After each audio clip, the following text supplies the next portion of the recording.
Hello everyone, आप सभी लोगों का स्वागत है टीचिंग परीक्षा के आज के इस वीडियो में, जिसमें फ्रेंड्स हम लोग बिहार 7th फेज शिक्षक भर्ती 2023 के लिए जनरल स्टडीज के जो धमाकेदार सेशंस कर रहे हैं उसका एक और पार्ट हम लोग यहाँ पर में देखेंगे।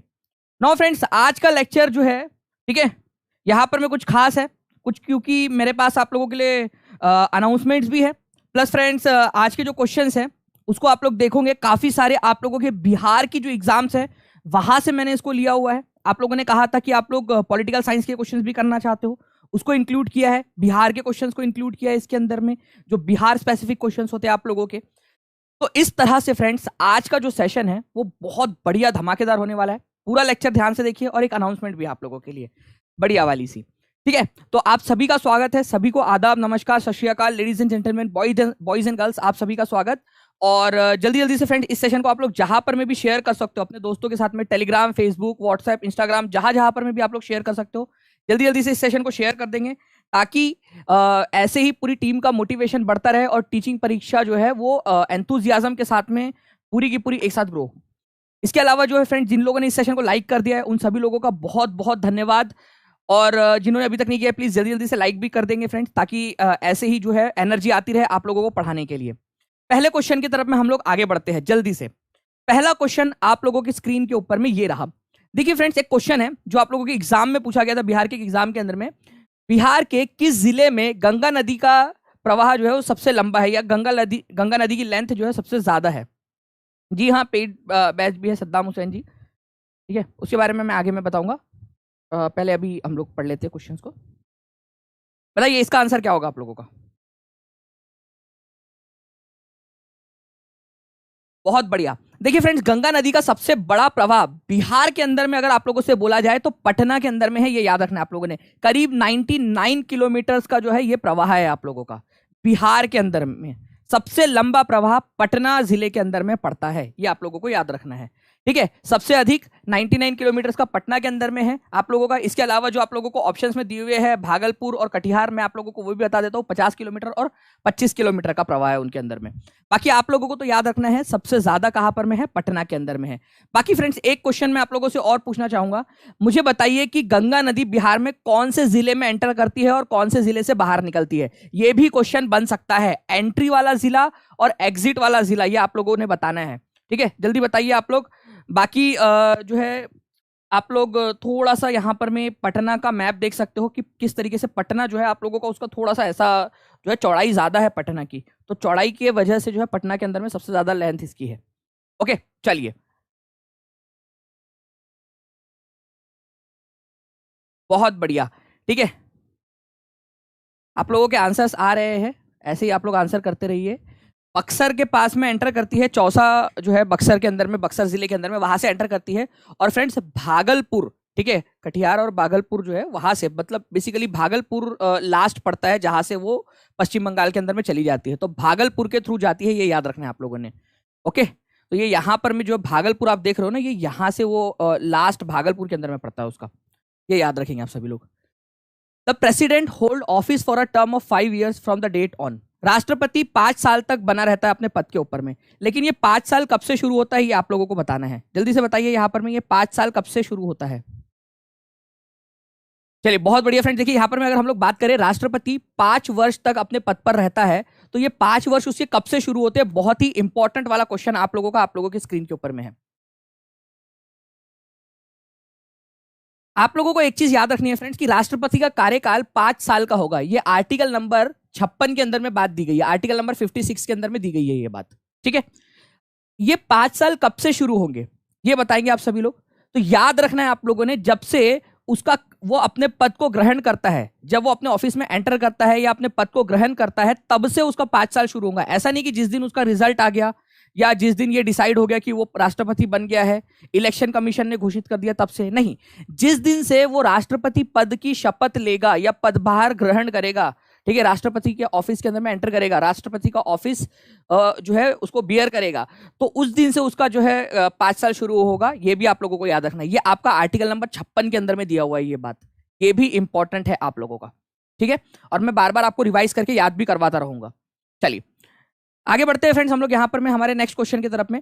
उससे पहले मैं आप लोगों को एक बात बता दूं फ्रेंड्स, मैं बिहार के ऊपर में काफी जो है अभी रिसर्च कर रहा था अच्छे से कि और कौन से ऐसे क्वेश्चन है जो बन सकते हैं।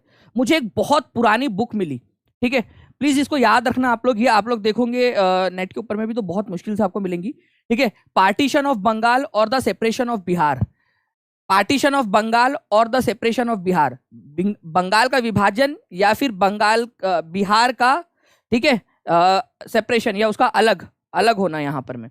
तो ये जो बुक है आप लोगों की, पार्टीशन ऑफ बंगाल और द सेपरेशन ऑफ बिहार, ये आप लोगों को याद रखना है महेश नारायण और आप लोगों के आपके जो सच्चिदानंद सिन्हा है उन्होंने मिलकर लिखी थी इसको बुक को।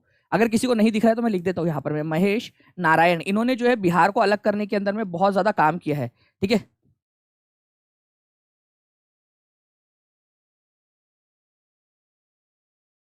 ठीक है, तो सच्चिदानंद सिन्हा और महेश नारायण की ये बुक है, ठीक है, पार्टीशन ऑफ बंगाल और द सेपरेशन ऑफ बिहार। तो ये आप लोगों का एक क्वेश्चन बन सकता है फ्रेंड्स, प्लीज इसको याद रखिए आप लोग, और मैं एक क्वेश्चन बनाऊंगा भी इसके ऊपर में, क्योंकि ये बहुत लेसर नोन फैक्ट है जो एग्जाम के अंदर में पूछा जा सकता है आप लोगों का, ठीक है।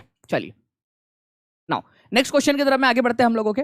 वो याद रखना, मैं कभी भी आप लोगों से क्वेश्चन के थ्रू पूछ सकता हूँ ये वाली बात अभी, ठीक है। महेश नारायण और सच्चिदानंद सिन्हा ने लिखी थी ये पुस्तक, बुक है ये।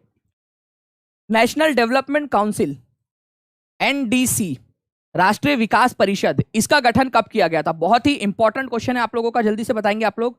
एनडीसी, राष्ट्रीय विकास परिषद का गठन कब किया गया था? एक बार जल्दी से सभी लोग लाइक एंड शेयर भी करते रहेंगे फ्रेंड, जितने भी लोग देख रहे हैं यहां पर, ताकि ऐसे ही हमारा सेशन जो है एनर्जी के साथ में चलता रहे और मैं आप लोगों को एक्स्ट्रा इन्फॉर्मेशन भी देता रहूं। तो राष्ट्रीय विकास परिषद जो है फ्रेंड्स, इसका गठन 6 अगस्त 1952 को किया गया था, ये याद रखना आप लोगों ने, ठीक है। 6 अगस्त 1952 को इसका गठन किया गया।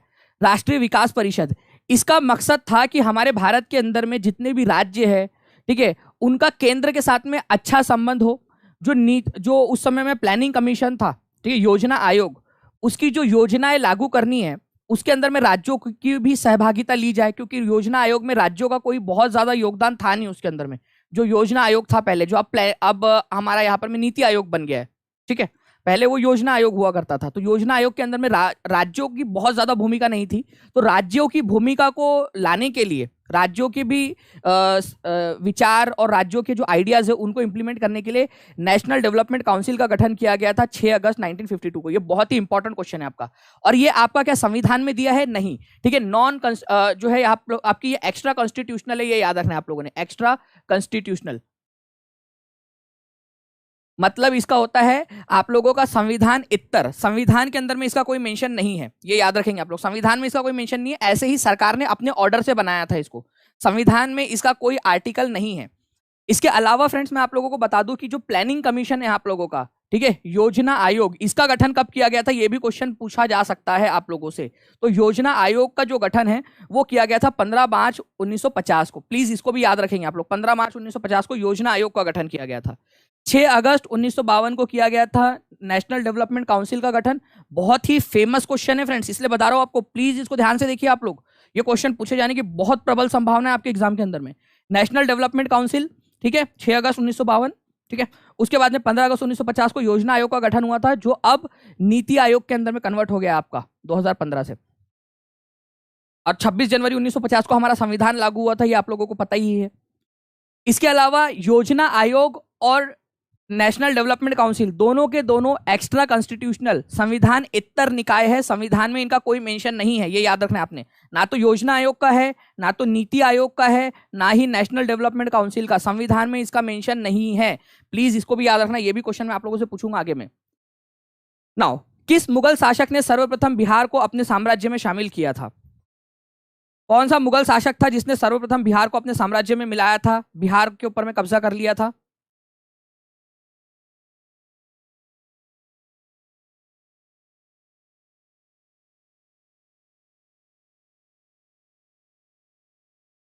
बहुत बढ़िया फ्रेंड, देखिए यहाँ पर मैं आप लोगों के अलग अलग आंसर्स आ रहे हैं। आंसर आप लोगों का होगा अकबर। सबसे पहली बार बिहार के ऊपर में किसी अगर मुगल बादशाह ने कब्जा किया था, मुगल बादशाह की सल्तनत बिहार को एक्वायर कर चुकी थी, बिहार और बंगाल को, वो था अकबर।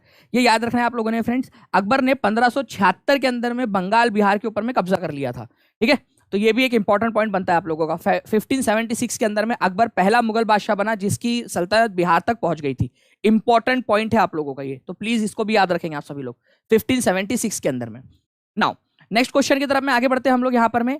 भारत में एकल नागरिकता की अवधारणा कहां से अपनाई गई है? Single citizenship. अब ये बहुत ही इंपॉर्टेंट कंसेप्ट है। सिंगल सिटीजनशिप का मतलब क्या होता है? सिंगल सिटीजनशिप का मतलब ये होता है फ्रेंड्स कि आप लोग चाहे बिहार के रहवासी हो, लेकिन केवल आप भारत के नागरिक होंगे, बिहार के नागरिक नहीं होंगे। बिहार की केवल रहवासी होंगे। जबकि अमेरिका में आप लोग देखोगे तो जिस राज्य में आप रहते हो वहां की भी नागरिकता आपको मिलती है। ठीक है, अगर आप जो है फ्रेंड्स मान लीजिए कैलिफोर्निया में रहते हो तो कैलिफोर्निया की नागरिकता और यूएसए की नागरिकता दोनों आपके पास में रहेंगी। अगर आप न्यूयॉर्क में रहते हो तो न्यूयॉर्क की नागरिकता और यूएसए की नागरिकता, दो नागरिकता आपके पास में रहेंगी। बट भारत में ऐसा नहीं है। आप केवल और केवल भारत के नागरिक हो, आप लोग यूएसए के नागरिक नहीं हो, या फिर आप बिहार के नागरिक नहीं हो, बिहार के केवल रहवासी हो। ये कंसेप्ट हमने ब्रिटेन से लिया है सिंगल सिटीजनशिप का। यूएसए के अंदर में तो डुअल सिटीजनशिप है। ठीक है, यहां पर में डुअल सिटीजनशिप है, दोहरी नागरिकता यूएसए के अंदर में। ब्रिटेन के अंदर में जो है यहाँ पर में एकल नागरिकता का प्रावधान है और वहां से हम लोगों ने ये प्रावधान लिया था। बहुत ही इंपॉर्टेंट क्वेश्चन है।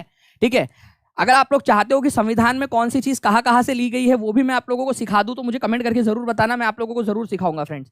ठीक है, चलिए, तो ब्रिटेन से ली गई है एकल नागरिकता की अवधारणा, ये आप लोगों को याद रखना है। मैं कभी भी आप लोगों से रिवीजन के तौर पर इसको पूछ सकता हूं, तो इसको याद रखेंगे आप सभी लोग। नाउ, हमारे संविधान में राष्ट्रपति सशस्त्र बलों का प्रधान सेना अध्यक्ष होगा, यह किस देश से लिया गया है? आपको पता है हमारे भारत के अंदर में जो हमारी आर्मी है, हमारी वायुसेना है, हमारी जल सेना है, ठीक है, इन तीनों का प्रधान कौन होता है? उनका बॉस कौन होता है? सुप्रीम बॉस, सुप्रीम कमांडर कौन होता है? सुप्रीम कमांडर होता है हमारा राष्ट्रपति, तीनों सेनाओं का प्रमुख। ये कंसेप्ट कहां से लिया गया है? तो ये कंसेप्ट अमेरिका, ठीक है, यूएसए से लिया गया है। ये याद रखना है आप लोगों ने। ओके, तो राष्ट्रपति जो है वो तीनों सेनाओं का प्रमुख होगा। ये कंसेप्ट हमने यूएसए से लिया है। सिंगल सिटीजनशिप या फिर एकल नागरिकता का कंसेप्ट ब्रिटेन से लिया था हमने। रिवीजन करते रहना है आप सभी लोगों ने, रिवीजन करते रहोगे आप लोग बहुत आगे बढ़ जाओगे। ठीक है, इंपॉर्टेंट पॉइंट याद रखेंगे आप सभी लोग। जल्दी से लाइक एंड शेयर भी कर दीजिए फ्रेंड्स, ताकि ऐसे ही और भी बहुत सारे कंसेप्ट मैं आपको करा दूं। आपको याद रखना है कि कल मतलब संडे को आप लोगों का एक बहुत ही इंपॉर्टेंट वाला सेशन है। मैं आपको बताना चाहूंगा फ्रेंड्स कि उस सेशन के अंदर में मैं आपको टॉप 100 क्वेश्चन करवाने वाला हूं नेशनल मूवमेंट से, राष्ट्रीय आंदोलन, भारतीय राष्ट्रीय आंदोलन के। ठीक है, और ये जो सेशन रहेगा इसमें जो बच्चे लाइव आएंगे उनके लिए पहली बात तो पोल है, पोल के थ्रू आप लोग आंसर कर पाओगे यहां पर मैं यूट्यूब के ऊपर में। दूसरी बात, जो बच्चे लाइव रहेंगे उनके लिए एक स्पेशल टेस्ट है, और वो केवल लिंक मैं आपको लाइव जो बच्चे रहेंगे उनके साथ में शेयर करूंगा, और वो जो लिंक है आपकी वो केवल और केवल आपकी 1 घंटे तक वैलिड रहेंगी सेशन खत्म होने के बाद में, ताकि वही बच्चे उसको दे सके जो लोग लाइव आए हैं। क्योंकि मैं चाहता हूं फ्रेंड्स कि उन बच्चों का जो है डेवलपमेंट हो, उन बच्चों को और ज्यादा अपॉर्चुनिटी मिले जो अपनी मेहनत के लिए समय निकाल रहे हैं। ठीक है, तो ये याद रखना है, कल बहुत ही इंपॉर्टेंट सेशन है। कल 12 बजे का अलार्म सभी लोग लगा देंगे जितने भी लोग हैं। Now, president of India takes the oath in the presence of, Bharat के राष्ट्रपति, ठीक है, भारत के राष्ट्रपति किसकी उपस्थिति में शपथ ग्रहण करते हैं? या फिर आप लोग इसको साधारण भाषा में यह भी बोल सकते हो कि भारत के राष्ट्रपति को शपथ कौन दिलाता है?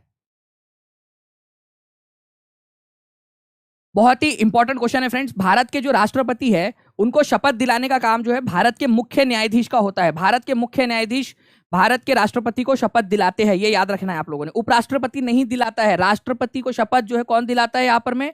ठीक है, भारत के जो मुख्य न्यायाधीश है, सुप्रीम कोर्ट के जो मुख्य न्यायाधीश है वो भारत के राष्ट्रपति को शपथ दिलाते हैं।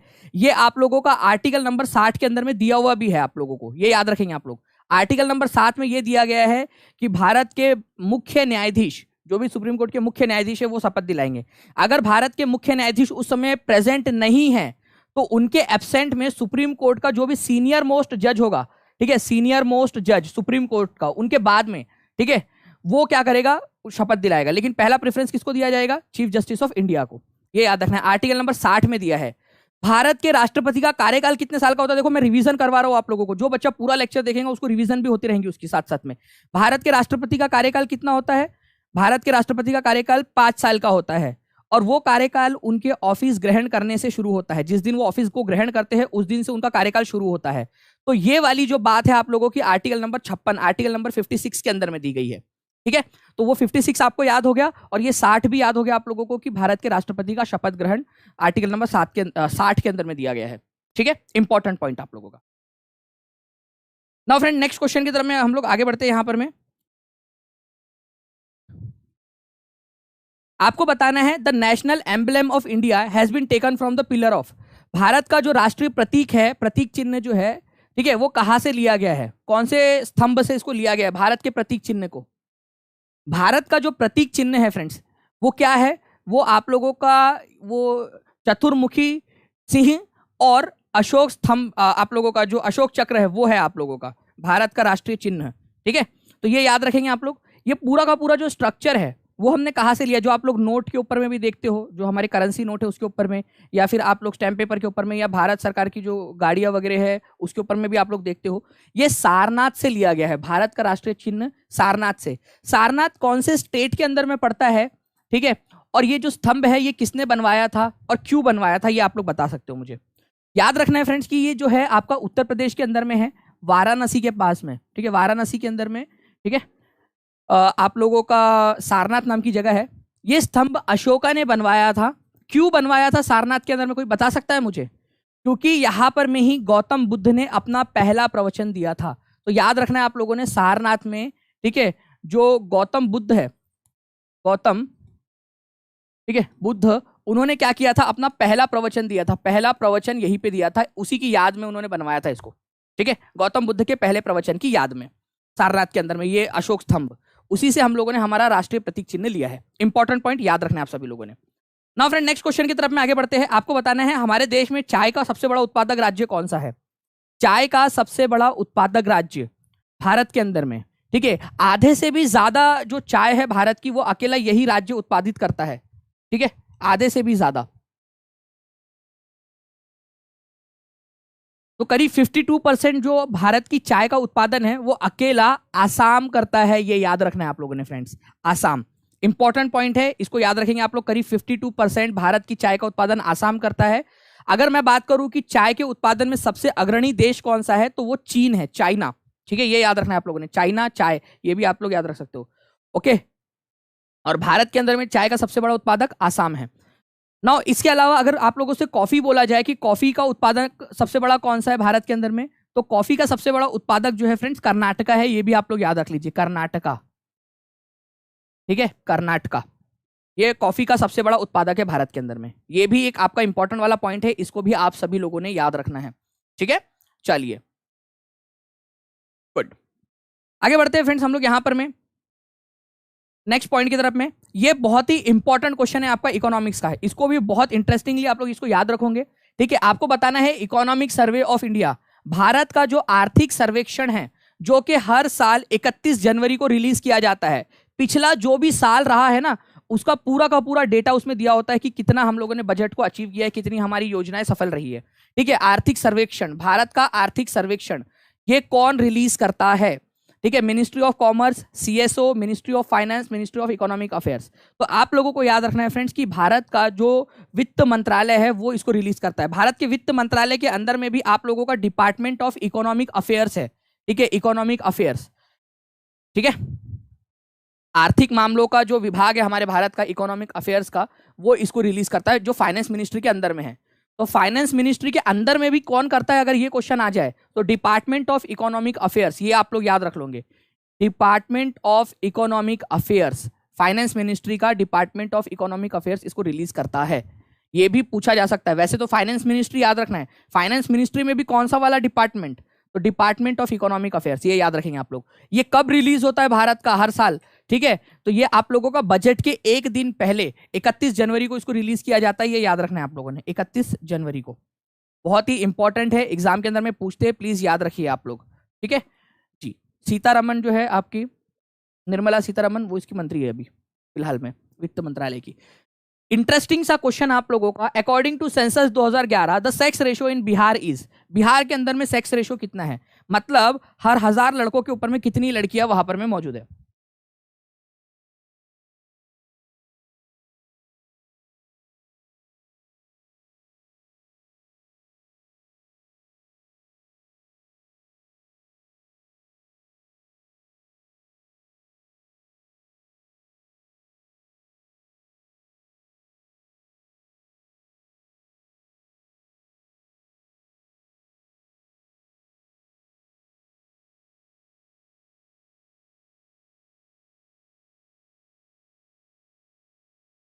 बहुत बढ़िया फ्रेंड्स, आप लोगों के देखिए यहाँ पर में आंसर्स भी आने स्टार्ट हो गए आप लोगों के। तो यहाँ पर में आप लोगों को याद रखना है कि आपका आंसर होगा यहाँ पर में 918।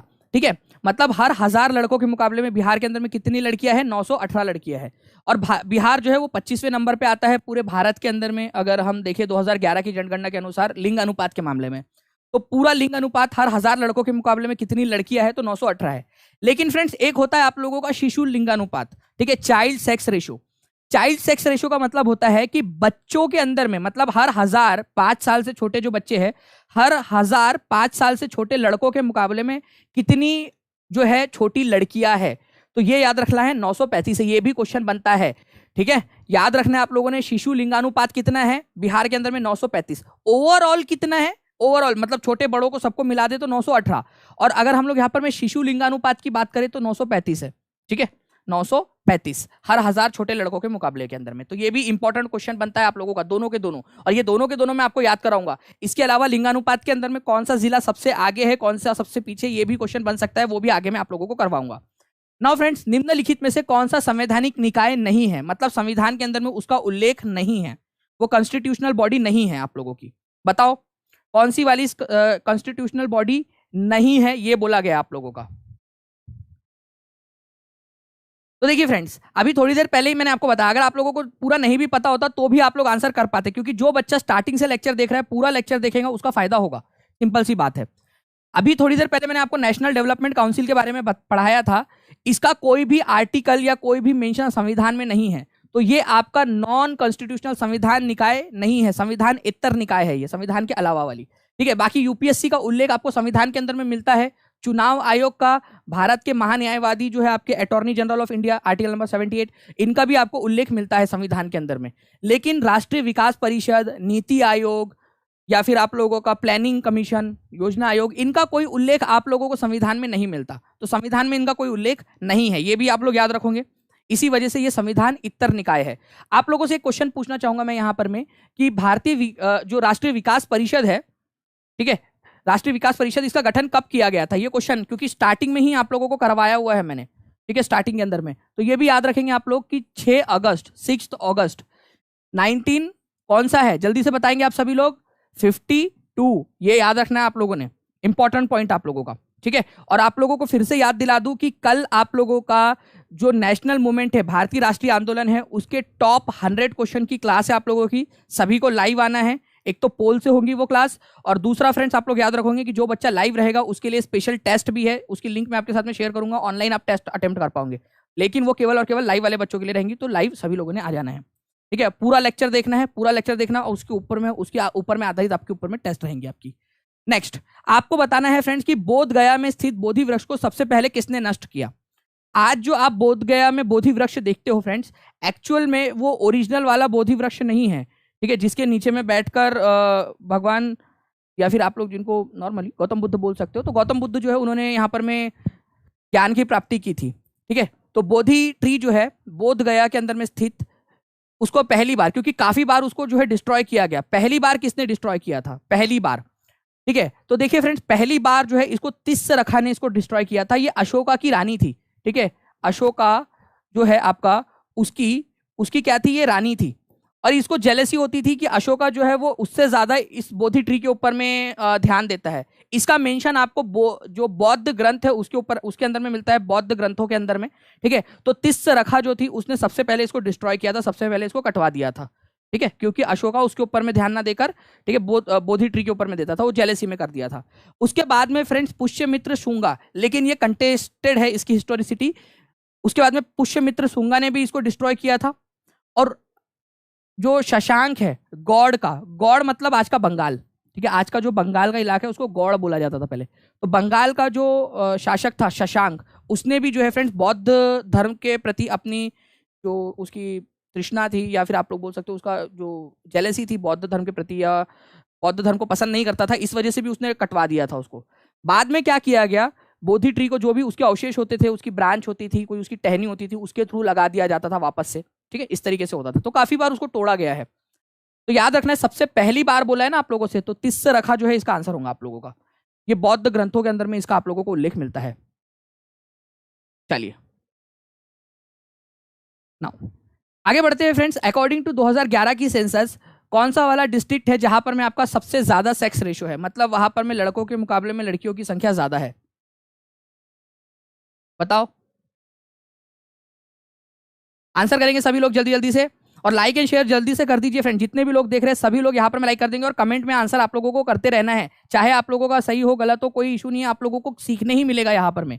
अगर सबसे ज्यादा सेक्स रेशो की बात की जाए, ठीक है, तो वो आप लोगों को मिलेगा गोपालगंज के अंदर में। ठीक है, ये भी आप लोगों ने याद रखना है फ्रेंड्स कि गोपालगंज डिस्ट्रिक्ट बिहार का सबसे ज्यादा यहाँ पर में जो जनसंख्या, जो आप लोग बोल सकते हो बेसिकली कि यहाँ पर में लड़कों के मुकाबले में लड़कियां जो है वो, उनकी लड़कियों की जनसंख्या ज्यादा है लड़कों के मुकाबले के अंदर में।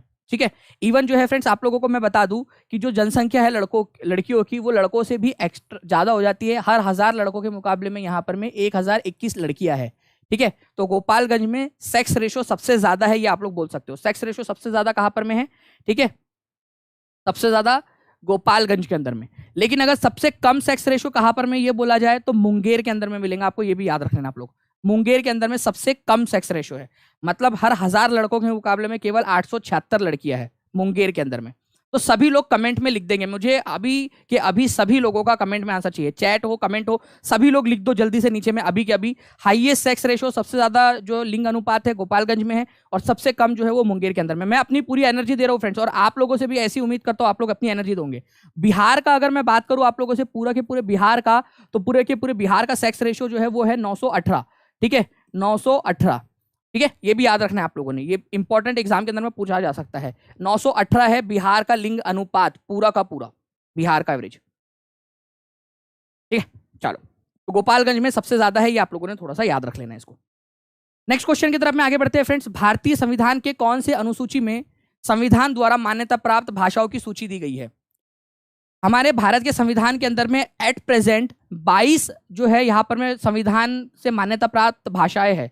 इन भाषाओं का उल्लेख आपको संविधान की कौन सी अनुसूची के अंदर में मिलेगा? टोटल 12 अनुसूचियां है हमारे भारत के संविधान में, 12 टोटल। उसमें से 8वें नंबर की जो अनुसूची है 8th, इसके अंदर में आप लोगों को जो है फ्रेंड्स ये जो 22 भाषाएं है उनका उल्लेख मिलता है, संविधान से मान्यता प्राप्त 22 भाषाओं का उल्लेख। तो प्लीज इसको भी याद रखेंगे आप लोग। इसके अलावा जो है फ्रेंड्स बिहार की एक इंपॉर्टेंट वाली भाषा है मैथिली। आप लोग जानते हो मैथिली जो है वो भी 22 भाषाओं में से एक है। ओरिजिनली 14 भाषा थी, बाद में हमने संविधान संशोधन कर करके जो है और संविधान यहाँ पर में और जोड़ा है हम लोगों ने। तो आप लोगों को बताना है कि यहाँ आपका मैथिली जो है वो कौन से संविधान संशोधन के जरिए और कौन से साल में जोड़ी गई थी। मैथिली लिख देता हूं मैं आप लोगों के लिए, मैथिली। तो याद रखेंगे आप लोग फ्रेंड्स की जो मैथिली भाषा है आप लोगों की 2004 के अंदर में 92nd कॉन्स्टिट्यूशनल अमेंडमेंट एक्ट के जरिए जोड़ी गई थी। और भी भाषाएं जोड़ी गई है, लेकिन आप लोगों का तो स्पेशल इंटरेस्ट मैथिली के अंदर में है, तो इस वजह से आप लोगों को बता दिया। ठीक है, ये याद रखना है आप लोगों ने कि 2004 में 92nd कॉन्स्टिट्यूशनल अमेंडमेंट एक्ट के जरिए इसको जोड़ा गया था। इंपॉर्टेंट पॉइंट एग्जाम के अंदर में आप लोगों से पूछा जा सकता है। ओरिजिनली 14 भाषाएं थी इसके अंदर में, अब हमने संविधान संशोधन कर करके 22 भाषाएं कर दी इसमें, ये भी आप लोग याद रख सकते हो।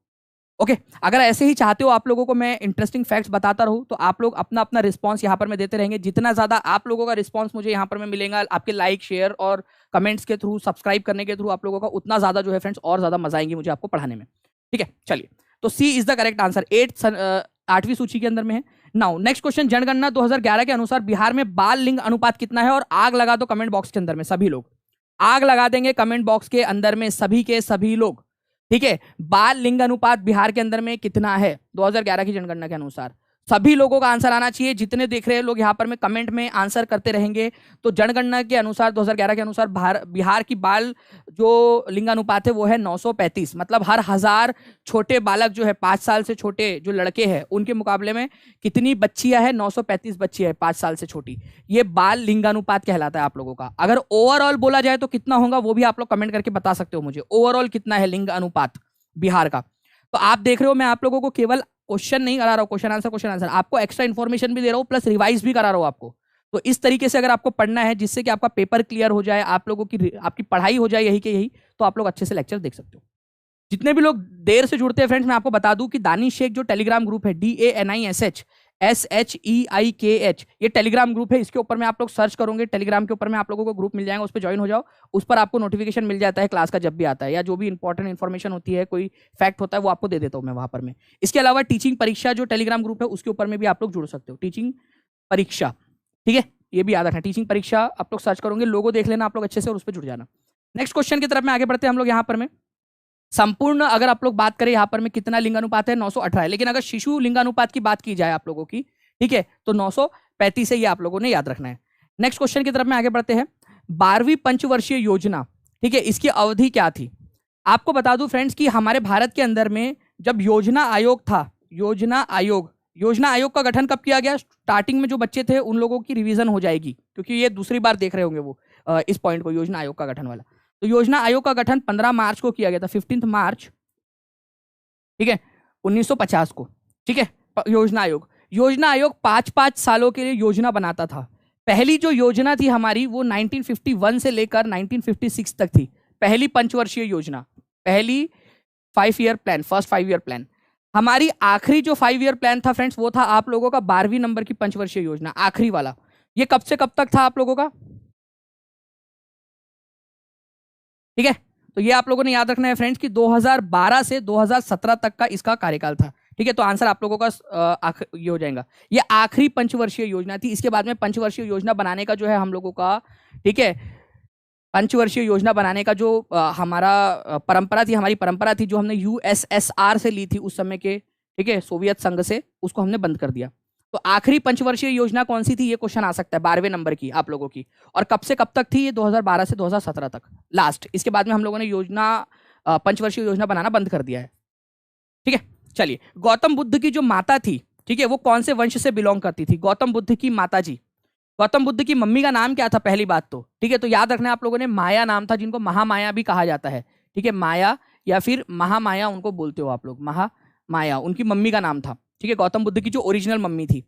लेकिन उनका पालन पोषण किसने किया?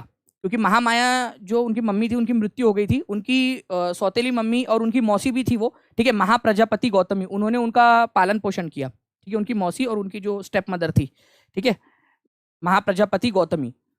तो ये दोनों के दोनों जो थी, या उनकी जो मदर थी बेसिकली, आप लोग बोल सकते हो, उनकी मम्मी और उनकी मौसी कौन से वाले वंश से बिलोंग करती थी? तो भाई यहाँ गौतम बुद्ध की बात हो रही है। जितने भी लोग बी आंसर लगा रहे हैं आपके वहां समझो, ठीक है, यहाँ उनके मम्मी का वंश पूछा जा रहा है, पप्पा का वंश नहीं। तो कोलिया वंश से बिलोंग करती थी उनकी मम्मी, कोलिया। जो शाक्य वंश है, शाक्य, वो तो उनके पिताजी का वंश था, जो जहां पर में जो जिस वंश से उनके पिताजी बिलोंग करते थे। अरे आपके मम्मी, आपका ननिहाल कहीं ना कहीं तो होगा ना, कहीं ना कहीं से तो बिलोंग करती होंगी आपकी मम्मी भी, ठीक है। आपके हाँ, वो बात अलग है कि किसी के मम्मी पापा हो सकता है कि एक ही मोहल्ले से भी बिलोंग करते हो, क्योंकि हो सकता है आपके मम्मी पापा के जो पिताजी है वो दोस्त हो, तो उन्होंने सोचा हो कि दोस्ती को रिश्तेदारी में बदल ले, वो एक अलग मैटर है। लेकिन अलग अलग होता है जनरली ना, एटलीस्ट कुछ तो दूरी होती है, अलग शहर होता है, अलग इलाका होता है, कुछ तो होता है, कई बार तो अलग शहर होता है, अलग राज्य होता है, कई बार अलग देश भी हो सकता है, ठीक है। तो कोलिया वंश से, जो नेपाल में पड़ता है, ये वहां से बिलोंग करती थी, ये उनका मायका था, कोलिया वंश, ये याद रखना है आप लोगों ने। तो महाप्रजापति गौतमी और महामाया उनकी मम्मी थी, महाप्रजापति गौतमी उनकी जो है सौतेली मम्मी थी, जिन्होंने बड़े लाड़ प्यार से, ठीक है, अपना बच्चा समझ के उनको पाल पोष कर बड़ा किया, ये याद रखना है आप लोगों ने, ठीक है। चलिए, नाउ फ्रेंड्स, एक क्वेश्चन आप लोगों का बनता है, डिसइन्वेस्टमेंट क्या होता है? What is disinvestment? डिसइन्वेस्टमेंट का मतलब क्या है? डिसइन्वेस्टमेंट का मतलब, विनिवेश का मतलब क्या होता है? एग्जाम में पूछा जाने वाला क्वेश्चन है आप लोगों का, बताइए।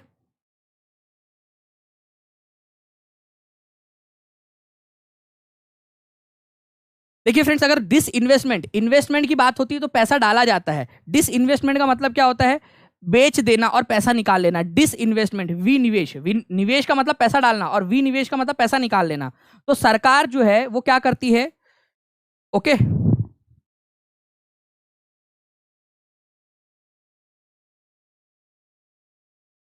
अगर सरकार जो है वो क्या करेंगी, पैसे को डालेंगी और कुछ चीज खरीदेंगी, तो उसको इन्वेस्टमेंट करना कहते हैं। आप लोगों ने मान लीजिए कि गाड़ी खरीदी, पैसे डाले और गाड़ी खरीद लिया आप लोगों ने, ठीक है, इन्वेस्टमेंट कर दिया, या आपने एक प्लॉट खरीद लिया, इन्वेस्टमेंट किया। लेकिन जब सरकार जो है क्या करती है, वो जो पीएसयूज है, जो पब्लिक सेक्टर यूनिट है या सरकारी कंपनियां हैं, उनके शेयर को प्राइवेट लोगों को बेच देती है, प्राइवेट कंपनीज को शेयर्स बेच देती है सरकारी कंपनीज के, ठीक है। गवर्नमेंट के जो शेयर्स है उनको बेचा जाता है, उसको आप डिसइन्वेस्टमेंट कहते हो, ये याद रखना है आप लोगों ने, डिसइन्वेस्टमेंट, ठीक है। सरकार के शेयरों को या जो पब्लिक सेक्टर यूनिट है, सरकारी कंपनियां हैं, जैसे एचपीसीएल हो जाए आप लोगों का, बीपीसीएल हो जाए, या फिर आप लोगों की दूसरी और भी सरकारी कंपनीज है, उनके शेयरों को, या एलआईसी हो जाए, जब आप उनके शेयर को सरकार बेचती है तो उसको डिसइन्वेस्टमेंट कहा जाता है, ठीक है। और सरकार अगर वो शेयर खरीदेंगी तो उसको इन्वेस्टमेंट कहेंगे आप लोग, ओके। ये भी याद रखना है आप लोगों ने, इंपॉर्टेंट क्वेश्चन एग्जाम के अंदर में आप लोगों से पूछा जा सकता है, ठीक है। नेक्स्ट क्वेश्चन की तरफ में आगे बढ़ते हैं आप लोगों को बताना है फ्रेंड्स कि किस वर्ष में गुलामी को अवैध घोषित किया गया था, गुलामी को अवैध घोषित किया गया था। और जो दास मजदूरी है वो नहीं की जाएगी, तो ये किया गया था 1843 के अंदर में, ठीक है। 1843 के अंदर में एक्ट नंबर 5 लाया गया था, ये 1843 का एक्ट नंबर 5 है, एक्ट नंबर 5, ठीक है। एक्ट नंबर 5 1843 का, इसके तहत क्या किया गया फ्रेंड्स, आप लोगों का गुलामी को अवैध घोषित कर दिया गया। तो इसके बारे में भी मैं आप लोगों को थोड़ा सा बता देना चाहूंगा कि एक्ट नंबर 5 ऑफ 1843, इसके जरिए जो उस समय के गवर्नर जनरल थे एलन बुरो, ठीक है, तो ये याद रख लेना आप लोगों ने, ठीक है, एलन बुरो, ओके, एलन बुरो, ऐसा इस तरीके से आप लोगों को लिखना है यहाँ पर में। एलन बुरो जो थे, उन्होंने क्या किया, उन्होंने एक कानून बनाया और बोला कि भारत के अंदर में जो भी गुलामों को खरीदा बेचा जाता है उसको अब बंद कर रहे हैं, उसको खत्म कर रहे हैं हम लोग, ठीक है। तो एलन बुरो ने क्या किया था, एक्ट नंबर 5 लाया था 1843 के अंदर में और गुलामी को खत्म कर दिया गया था। पहली बार गुलामी प्रथा को भारत में खत्म करने की बात 1833 के अंदर में की गई थी फर्स्ट टाइम, लेकिन उस समय खत्म नहीं किया गया।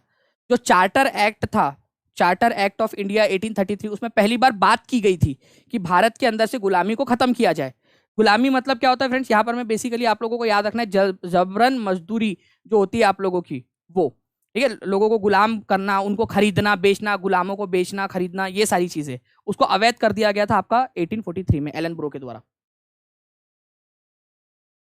ठीक है। और आपका भाई था वो एलन बुरो था, आपका ब्रो था, bro, thank you very much. अगर आपने नहीं किया होता तो कितना खराब होता, अभी भी गुलामों को खरीदा बेचा जा रहा होता। तो इससे आप अपने ब्रो को थैंक यू बोल सकते हो आप लोग, ठीक है। चलिए गुड, जल्दी जल्दी से लाइक एंड शेयर करते रहेंगे फ्रेंड्स।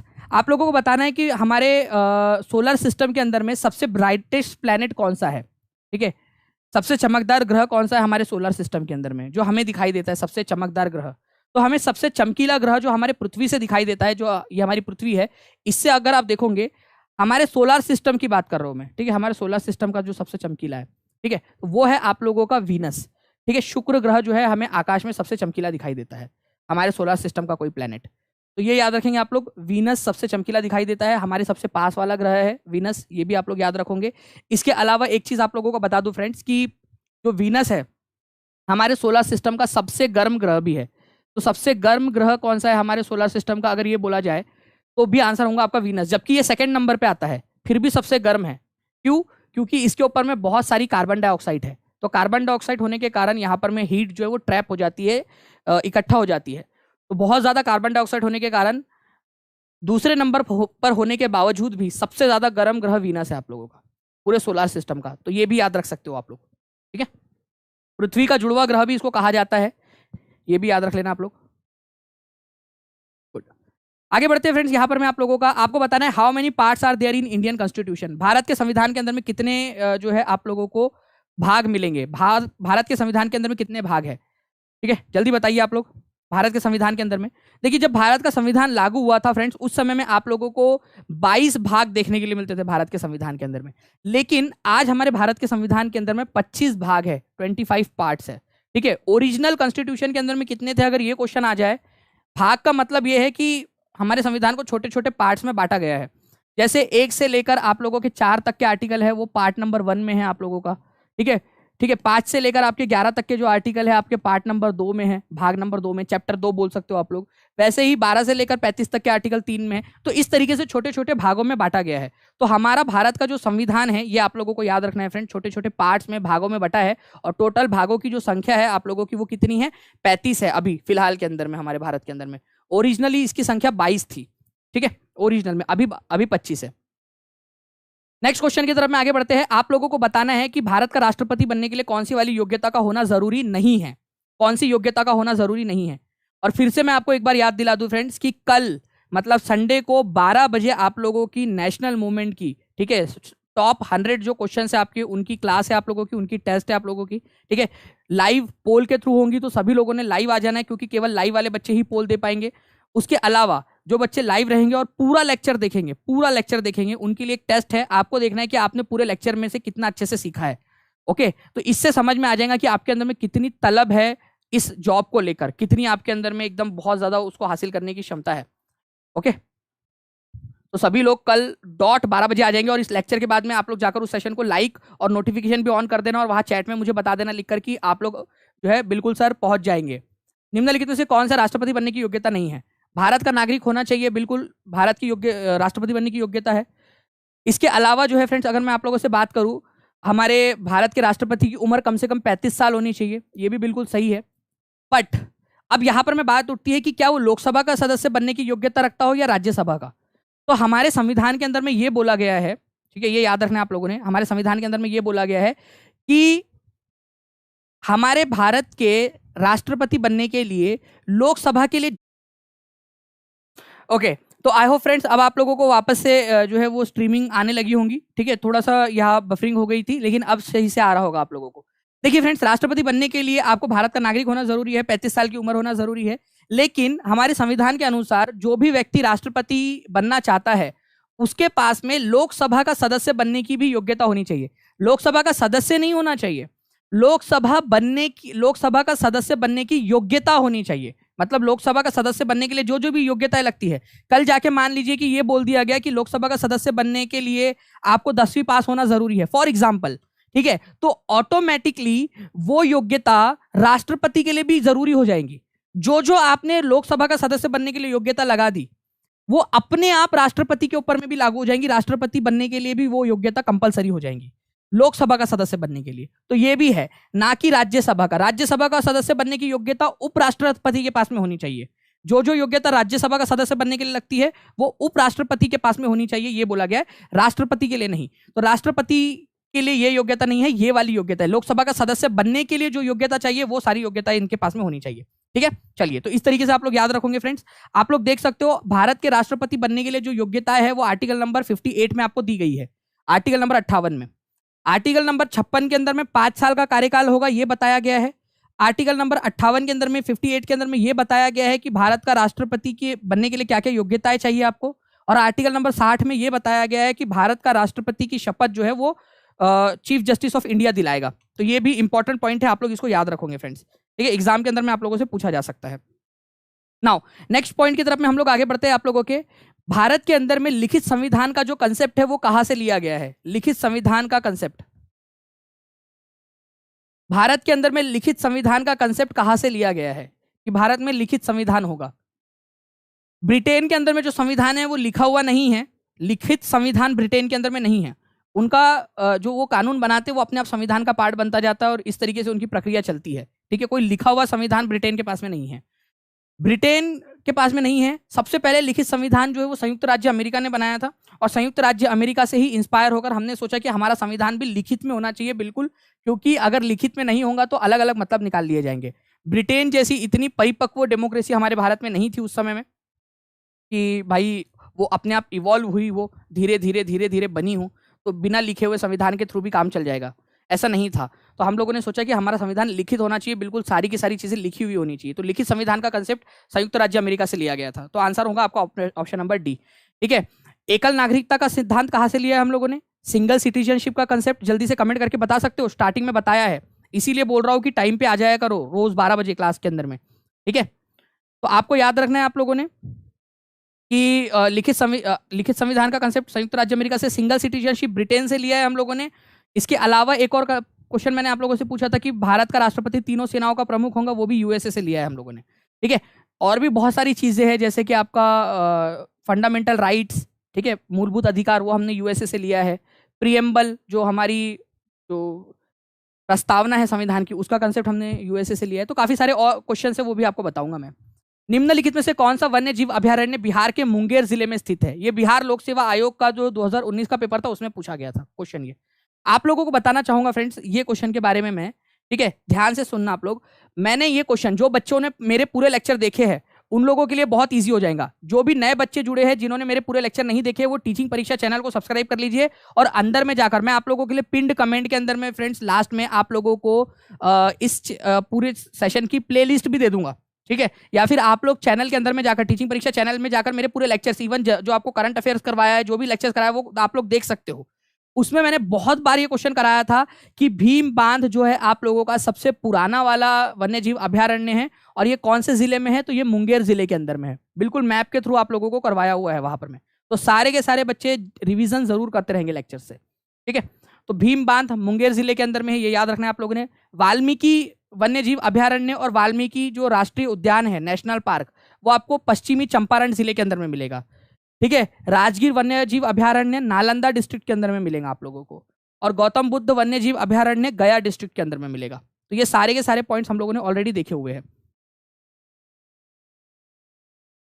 ये भी क्वेश्चन आप लोग आंसर करेंगे यहाँ पर में। बिहार लोक सेवा आयोग 2019 का क्वेश्चन मैंने वहां से स्क्रीनशॉट लिया है। 2011 की जनगणना के अनुसार बिहार के किस जिले में सर्वोच्च लिंग अनुपात दर्ज किया गया, ठीक है। बिहार का कौन सा जिला था जहां पर में सर्वोच्च लिंग अनुपात जो है वो दर्ज किया गया, ये आप लोगों को बताना है। बताइए जल्दी से, सबसे ज्यादा लिंग अनुपात, ये आप लोग कमेंट करके बताएंगे। सभी लोगों का कमेंट में आंसर आ जाना चाहिए, एकदम जोर से यहाँ पर में कर दीजिए यहाँ पर में, ठीक है। जो भी बच्चे पेड क्लास के लिए पूछ रहे हैं उनको बता दूं फ्रेंड्स कि आप लोग 7611101101 ये जो नंबर है इस पर कॉल करके आप लोग जानकारी हासिल कर सकते हो, या फिर आप लोग 9697888844 इस नंबर पर भी कॉल करके जानकारी हासिल कर सकते हो। इसके अलावा टीचिंग परीक्षा का जो ऐप है वो डायरेक्टली आप डाउनलोड कर लीजिए प्ले स्टोर से, वहां से भी आप लोगों को जानकारी मिल जाएगी, ठीक है। तो आंसर क्या होगा आप लोगों का फ्रेंड्स, गोपालगंज के अंदर में है 1021, ठीक है, 1021 ये याद रखना है। और स्टार्टिंग में आप लोगों को करवाया हुआ है मैंने, तो प्लीज इसको रिवाइज करते रहेंगे आप सभी लोग। और आपको बता दूं कि कल आप लोगों की जो है टॉप 100 जो आपके एमसीक्यूज है इसके नेशनल मूवमेंट के, वो करवाने वाला हूं लाइव, और लाइव टेस्ट भी दूंगा। तो सभी बच्चों ने लाइव आ जाना है कल, ठीक है। यदि भारत के राष्ट्रपति त्यागपत्र देना चाहते हैं तो वो त्यागपत्र किसको देंगे, ये क्वेश्चन का आंसर कीजिए जल्दी से आप सभी लोग। भारत के राष्ट्रपति को अगर त्यागपत्र देना है, रिजाइन करना है अपने पद से, तो वो किसको इस्तीफा देकर रिजाइन कर सकते हैं, ठीक है। तो भारत के राष्ट्रपति को अगर त्यागपत्र देना है तो भारत के आर्टिकल नंबर 56 में, जिसमें यह बोला गया है कि भारत के राष्ट्रपति का कार्यकाल 5 साल का होगा, उसी आर्टिकल के अंदर में यह बात बोली गई है, ठीक है, 56 के अंदर में ही, कि भारत के राष्ट्रपति भारत के उपराष्ट्रपति को अपना त्यागपत्र सौंपेंगे। उपराष्ट्रपति को, भारत के उपराष्ट्रपति को अपना त्यागपत्र सौंपेंगे। तो आंसर आप लोगों का हो जाएगा फ्रेंड्स ऑप्शन नंबर सी, ठीक है। इंपॉर्टेंट पॉइंट है, इसको याद रखना है आप लोगों ने। आर्टिकल नंबर 56 में ही ये पॉइंट दिया गया है, ठीक है। कुछ लोगों को लगता होगा कि भाई चीफ जस्टिस जो है वो शपथ दिलाते हैं तो वही उन्हीं को वो देंगे, नहीं, ऐसा नहीं, ठीक है। वो उपराष्ट्रपति को अपना त्यागपत्र सौंपते हैं, और उपराष्ट्रपति को अगर त्यागपत्र देना है तो वो राष्ट्रपति को देंगे, एक दूसरे को देकर वो जा सकते हैं, ठीक है। चलिए now friend next question, Bharat के संविधान में प्रस्तावना का विचार किस संविधान से लिया गया है, ये भी आप लोग कमेंट करके बताएंगे। और सभी लोग जल्दी से लाइक का बटन भी दबा दो यार, देखो इतने सारे लोग देख रहे हैं, लाइक का बटन भी जरूर दबा देंगे जल्दी से, ताकि मुझे लगे कि आप लोगों को बिल्कुल ऐसे ही एनर्जी के साथ में पढ़ाना है। चाहे आपका सर दुख रहा हो, गला दुख रहा हो, प्यास लगी हो, कुछ भी, कोई फिक्र नहीं, आप लोगों के लिए मेहनत करते रहनी है। तो आप लोगों के रिस्पॉन्स ही बताएंगे मुझे कि क्या आप लोगों के लिए इतने एफर्ट्स लेने हैं। भारत के संविधान में प्रस्तावना का जो विचार है, अभी आपको बताया कि प्रियम्बल भारत के संविधान के अंदर में कहां से ली गई है, तो भारत के संविधान के अंदर में प्रियम्बल जो है वो यूएसए के संविधान से ली गई है, अमेरिका के संविधान से। इंपॉर्टेंट पॉइंट है, याद रखेंगे आप सभी के सभी लोग, यूएसए के संविधान से, ठीक है। कमेंट में सभी लोग आंसर कर देंगे, यूएसए के संविधान से। नाउ फ्रेंड्स यहां पर मैं आपको बता दूं कि आप लोगों का भारतीय राष्ट्रीय आंदोलन बहुत ही इंपॉर्टेंट है आप लोगों के एग्जाम के लिए, चाहे आप लोग पहली से 5वीं कर रहे हो, चाहे या फिर आप लोग आगे के एग्जाम के लिए कर रहे हो, ठीक है, सभी के लिए इंपॉर्टेंट है। टॉप 100 क्वेश्चंस करवाने वाला हूं विस्तृत व्याख्या के साथ आप लोगों का। और जो बच्चा, ठीक है, पूरा का पूरा लाइव लेक्चर देखेगा और पूरा लेक्चर देखेगा कल, ठीक है, उसके लिए एक टेस्ट भी रहेगी, ऑनलाइन टेस्ट, ऐप के ऊपर मैं लिंक दूंगा ताकि आप लोग प्रैक्टिस कर सके। लेकिन ये किसके लिए रहेगा, केवल उन लोगों के लिए जो बच्चे लाइव ज्वाइन करेंगे और पूरा लेक्चर अच्छे से देखेंगे कल, ठीक है। तो कल सभी लोगों ने डॉट 12 बजे आ जाना है। लेक्चर लग चुका है आप लोगों का, अभी जाएंगे उसके ऊपर में, उस पर लाइक कर देंगे सेशन को। इसके अलावा वहां नोटिफिकेशन का एक ऑप्शन होता है स्क्रीन के ऊपर में, उसको दबा दोगे आप लोग, नोटिफिकेशन ऑन करने का जो बटन होता है उसको दबा दोगे आप लोग, और वहां साइड में चैट में लिख दोगे कि जी हाँ सर कल पहुंच जाएंगे करके, ताकि ऐसे ही फ्रेंड्स मुझे हिम्मत मिले कि हाँ बच्चे लोग अपना रिस्पांस दे रहे हैं, मुझे भी जो है मेहनत से बिल्कुल बहुत बढ़िया वाले जो क्वेश्चन निकाल के लेकर आने कल, ठीक है, तो ये याद रखेंगे आप सभी लोग फ्रेंड्स। बाकी हम लोग कल मिलते हैं हमारे लेक्चर के अंदर में। सभी लोग इस सेशन को लाइक कर देंगे, शेयर कर देंगे, जहां जहां भी आप लोग शेयर कर सकते हो। कल वाले लेक्चर के अंदर में आप लोगों का ये जो भारतीय राष्ट्रीय आंदोलन है, ये आप लोगों के एग्जाम के लिए बहुत ज्यादा मील का पत्थर साबित हो सकता है। तो सभी लोगों ने डॉट कल आ जाना है। कमेंट में करके बताएंगे कि लेक्चर कैसा लगा। और इसके अलावा जो है फ्रेंड्स, अभी आप लोग उस लेक्चर पर डाइवर्ट होंगे। जैसे मैं ये लेक्चर बंद करूंगा, वहां जाके लाइक और नोटिफिकेशन का ऑप्शन जरूर दबा देना। ठीक है, बाकी मिलते हैं, तब तक के लिए thank you very much, take care and bye, God bless you all, thank you friends, bye.